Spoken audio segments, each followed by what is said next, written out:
Hola, soy Jorge Bechara, director de televisión. Cuando Canal 13 se privatiza y envían becas a los diferentes institutos de enseñanza de cine y televisión. Yo no recuerdo bien, pero creo que algo así como de 450 que nos postulamos, quedamos 10.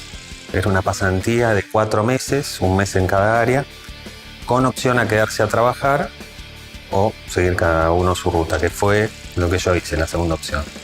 Y después al año aproximadamente me volvieron a llamar y ahí ya ingresé en Canal 13 como asistente de cámara y camarógrafo. Desde Son de 10, Montaña Rusa y Locos por el Fútbol, Sorpresa y Media, cualquier cosa. O sea, era todo el tiempo, tanto adentro como en exteriores. Y en el año 97 me llaman de Polka, donde ya entro así como asistente de dirección.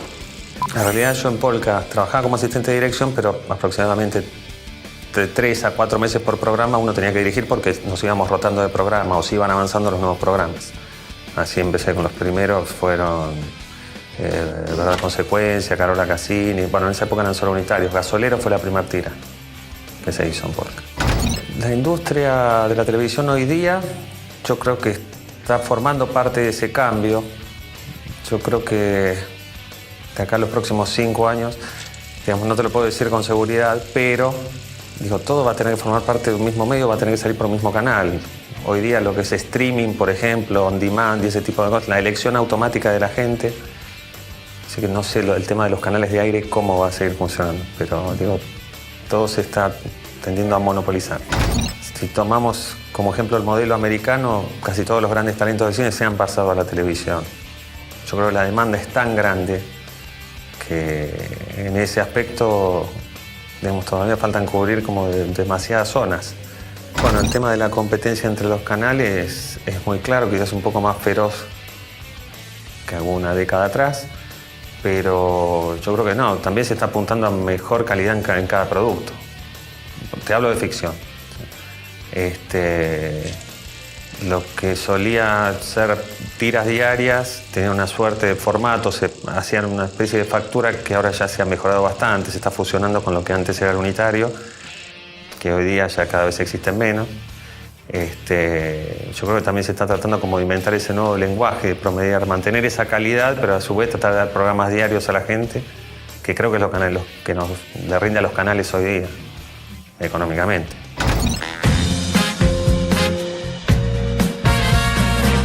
Igual que en un escenario, finges tu dolor barato. Actualmente dirigiendo Farsantes, la unidad de piso, en el estudio. Por lo menos hasta fin de año estamos con ese proyecto. El trabajo con los actores en Farsantes es maravilloso. Digamos, esto que te hablaba de fusionar lo que es la calidad de un unitario en una tira diaria. Tener el elenco es tan heterogéneo como maravilloso y sobre todo tener una figura como Julio Chávez como encabezando el elenco siempre ayuda mucho. Julio es una persona que se pone los programas al hombro y tira para adelante a la par.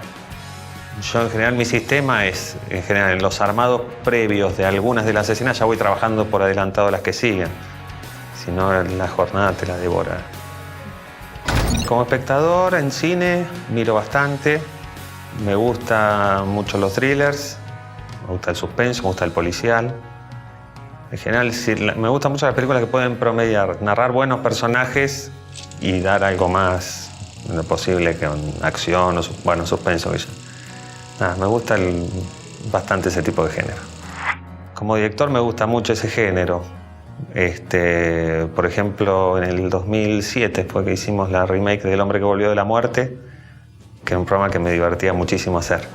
Realmente tratar de generar el suspenso o el miedo a partir de las herramientas que uno tiene. En base a mi experiencia, he logrado ver que a veces de guiones no tan buenos se han sacado muy buenos productos por el aporte de la gente que la rodea. Es muy difícil que de un buen guión, ya lo han dicho varios, salga un proyecto flojo. En general siempre es como en la base sólida.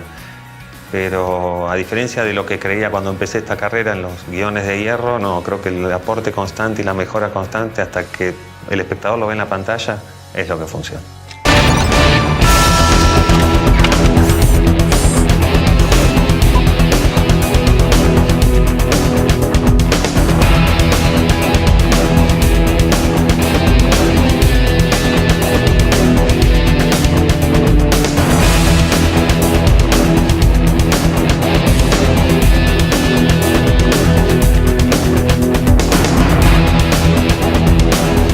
los objetivos que se realiza Doc Buenos Aires es reflejar la situación de lo que está atravesando el mundo a través de los ojos de los directores de distintas partes del mundo que nos acercan sus realidades. Y esto lleva a tener una multiplicidad de películas que hacen que tengan un atractivo extra cinematográfico, porque es un estado de reflexión en el que entra el espectador para encontrarse con este tipo de cosas.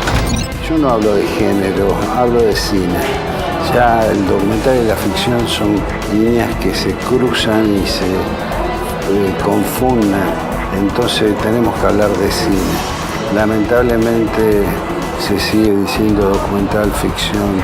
Las grandes películas hoy no sabemos decir si son ficción o documental. Vamos a tener un panorama muy completo.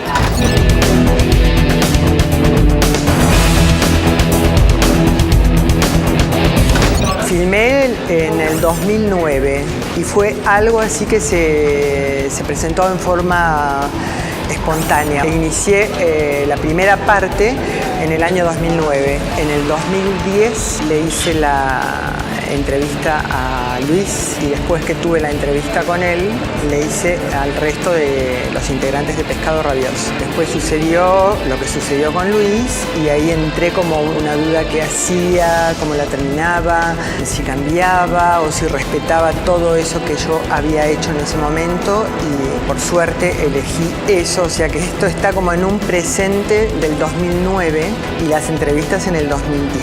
Llegué a él, bueno, porque uno de los integrantes de Pescado Rabioso es mi marido, que es Carlos Cutaya. Tuve la oportunidad de hacerlo y que Luis me dijera que sí, tuve como un privilegio de acceder a todo eso. Reflejar la esencia de Pescado Rabioso, sobre todo, porque el documental es Spinetta, pero sobre todo es Pescado Rabioso, la esencia de ese reencuentro y lo esencial de Spinetta, o sea, su poesía. Yo creo que es una película que rescata lo poético en todo sentido. No había mucho de Pescado Rabioso, sí mucho de Spinetta, pero no de Pescado Rabioso. Esos 55 minutos que podés estar con Pescado Rabioso y podés estar con Spinetta, es muy presente. Es un momento de estar con él y eso me pone muy bien.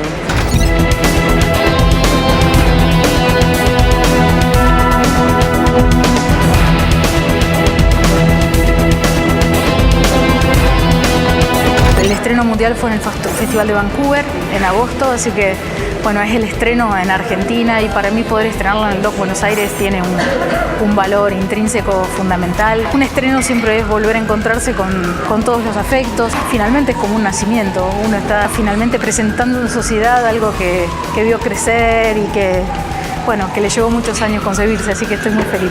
El proyecto Tótem surgió en el 2011 cuando me contaron una historia fascinante que tenía que ver con un tótem que había en la ciudad de Buenos Aires, que nadie sabía bien lo que era. Había sido un regalo del gobierno canadiense a la Argentina en el año 64, cuando se había fundado esa plaza, y en realidad tenía una carga histórica y cultural muy fuerte porque pertenece a una cultura que es la del pueblo Coaquiutl, del norte de la isla de Vancouver, en el Pacífico Norte. Habían quedado apenas 2 escultores que los hacían y antes de morir hicieron el tótem que vino a la Argentina.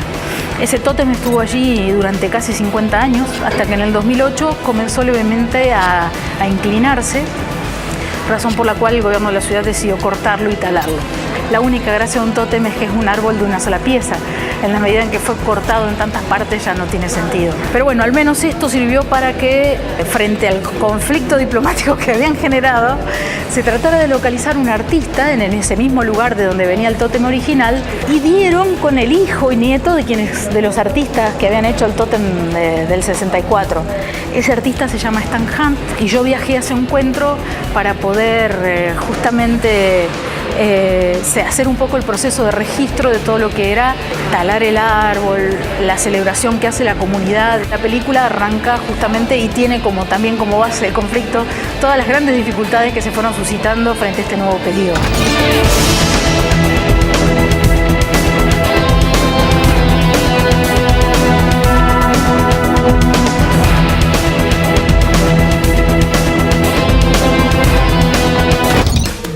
todo el mundo audiovisual. Cine, ficción, documental, televisión, entrevistas, tecnología, notas, internet, eventos, festivales, estrenos.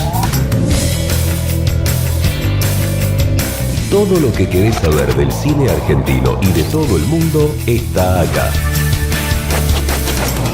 Directoresabe.com.ar, el sitio del audiovisual.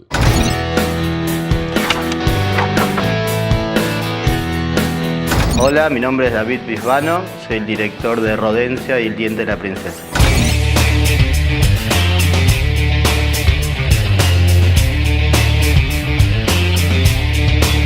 La idea nace de un cuento. Se hace un concurso en una librería muy famosa de Perú, buscando una historia. Ahí nace una pequeña idea y de ahí yo desarrollo todo el guión con Raquel Faraoni, que es la co-guionista de la película. La idea para mí era hacer una película de animación completamente diferente a las que yo veía, Pixar, DreamWorks, a todo el cine norteamericano. Queríamos hacer una película alejada de todo ese contexto, capaz que más cercana a lo que hace Miyazaki, al cine japonés de animación, que no apunta tanto a la comedia, sino más a la historia, a la emoción, y que apunte, que deje un mensaje muy fuerte en los chicos. Con esas bases empezamos a escribir el guión. El proceso de una película de Rodencia fue, creo yo, igual a todas las películas de animación que se hacen. O sea, uno hace el guión, a medida que va haciendo el guión vas trabajando todo el arte de la película, todo lo tenés que crear. Si el tipo agarra una cuchara, bueno, tenés que crear la cuchara. ¿Cómo va a ser esa cuchara? ¿De qué color va a ser esa cuchara? ¿Va a brillar? ¿No va a brillar? Si va a tener una parte de óxido, la tenés que pintar. Todo es una decisión. Absolutamente todo. Eso te da mucha libertad, mucha creación y a la vez te vuelve loco. Yo, como vengo hice mucho tiempo arte, dibujo desde que nací, se me fue como muy fácil sentarme con los tipos y decir yo quiero dibujarles un dibujo muy aproximado y que ellos después desarrollen los escenarios finales y eso. Entonces, para mí ese traslado a la animación fue mucha más libertad que condicionamiento, no tuve que aprender mucho de ese proceso. Rodencia es una coproducción argentina-peruana, entonces estuvo dividido el trabajo. En Argentina se hizo el guión, la dirección de arte, la dirección de fotografía, el sonido, la música, parte de la producción, la ampliación, bueno, todo lo que es técnico después, todo lo que es el sonido final de la película, la mezcla final, todo. Y en Perú básicamente se animó y se renderió, fue como la parte más digital, y la parte más artística o las cabezas de equipo casi estaban en Argentina. Mucho Skype, mucha tecnología de por medio para la comunicación. Con Panchi, que es el músico, nos vimos 2 veces en persona y después fue todo por Skype. Fue un trabajo para mí novedoso. Hola, ¿hay alguien aquí? Esta noche, Rodencia caerá.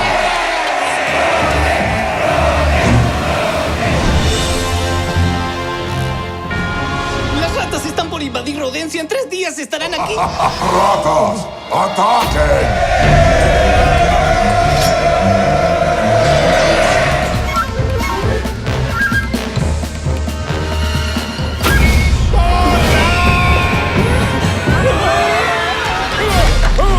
¡Tengo que ir por las mochilas! ¡Corre! No lo lograrán. ¡Ya falta poco! Lo dije. ¡Inti Yapa! La película se estrenó en Perú el año pasado y le fue muy bien. Fue un éxito de taquilla. Creo que fue la película más vista de ese año, o la segunda película más vista de ese año en Perú. Fue una de las primeras películas en 3D estereoscópicas que se hacía en Latinoamérica. Fue toda una experiencia para nosotros ir a verla al cine con la gente, con los anteojitos. Y después se estrenó en el Bafisi de este año acá. Que para mí el Bafisi es como muy especial. Desde mi primer película, de hecho yo hice mi primera película de corta y la tuve en un cajón durante 3 años hasta que un día me la pidió el Bafisi, entró al Bafisi y me dio como las fuerzas para yo seguir haciendo cine, porque creo que si no me quedaba ahí. Entonces para mí el Bafisi es como muy importante, y era muy importante para mí que estuviera Rodencia. Todas las películas que hice, las mostré por primera vez en el Bafisi, es como algo muy importante para mí. Lo mejor que nos pasó en el Bafisi fue que el público fue increíble, las salas estaban siempre llenas, mucha repercusión con los chicos, el tema de preguntas y respuestas. En una función, me acuerdo, estábamos ahí y dijimos, bueno, ¿alguien quiere hacer una pregunta? Y todos los chicos se levantaron y se vinieron, como se sentaban todos como adelante y empezaron a preguntar de todo, no paraban. Te digo que sí, bueno, ya está, empieza la otra función. Todo sobre la historia, sobre los personajes, sobre el sonido. De repente empezaron a preguntar, ¿y cómo se filma una película? Es como que se metieron mucho. Y ahora la peli sigue de recorrida. Estuvo en Brasil, que yo pude viajar, fue una experiencia muy linda. Ahora se va a pasar en Anima de Córdoba, es un festival muy importante de animación. Sé que se va a pasar, creo, en Australia, no sé, ahora la pidieron de la India, está así como viajando.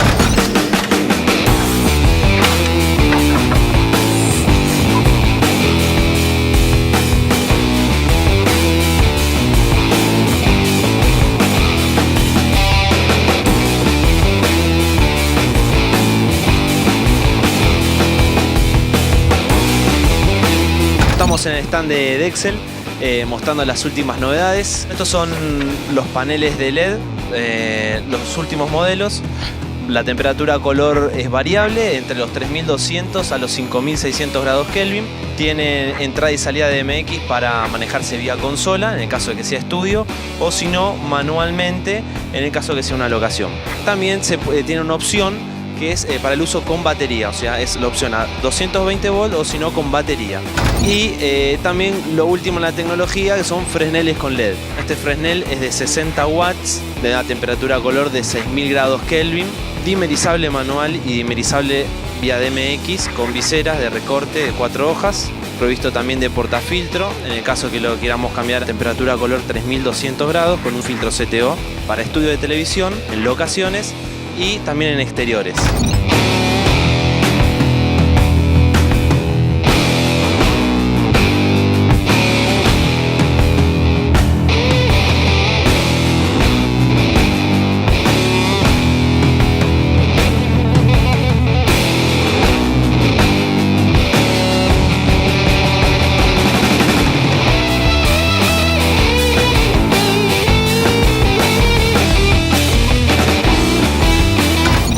Que se llama Altman Light. Es una empresa familiar que viene de la tercera generación. Comenzaron hace 60 años, básicamente comenzaron haciendo todo tipo de faroles para la industria del teatro. Poco a poco fueron evolucionando para todo lo que es cine y televisión. Y últimamente comenzaron a hacer todo lo que es la transición de lo que es tungsteno a lo que es LED. Todos estos equipos LED que vos ves acá son hechos enteramente en Estados Unidos. El chip de LED también es americano, no es chino, que la mayoría de los fabricantes ofrecen algo ensamblado en los Estados Unidos, pero los componentes de los LED son chinos. Básicamente, los colores que se manejan en LED, rojo, azul, verde y blanco, le puedes agregar el color ámbar. La particularidad que tiene esta compañía es de que la configuración particular que vos quieras y el porcentaje de colores en un área de un 100%, ellos lo hacen de acuerdo al pedido que vos lo quieras hacer. Bueno, las ventajas son dos.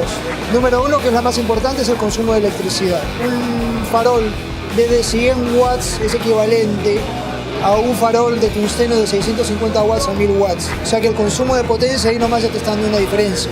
El otro área importante, cuando vos estás trabajando en un estudio de televisión y lo estás trabajando con LEDs, la fuente de calor al ser básicamente nula, tu consumo en aire acondicionado baja una enormidad. Entonces, la ventaja comparativa que hay entre un tungsteno normal a un LED es la drástica reducción del consumo de electricidad. Se puede trabajar en LED completamente, ha evolucionado mucho y obviamente el consumo de electricidad es muchísimo menor. Y no solamente eso, sino que el talento sufre menos. Una cosa es que esté como estoy yo, iluminado por una cámara LED, que básicamente no emite calor, contra una convencional, uno sí siente el calor. Y si bien es cierto, es una inversión un poco más alta en un principio, digámoslo así, después de un cierto periodo de tiempo, con los ahorros que uno hace en el consumo de electricidad, uno recupera su inversión y después comienza a ahorrar.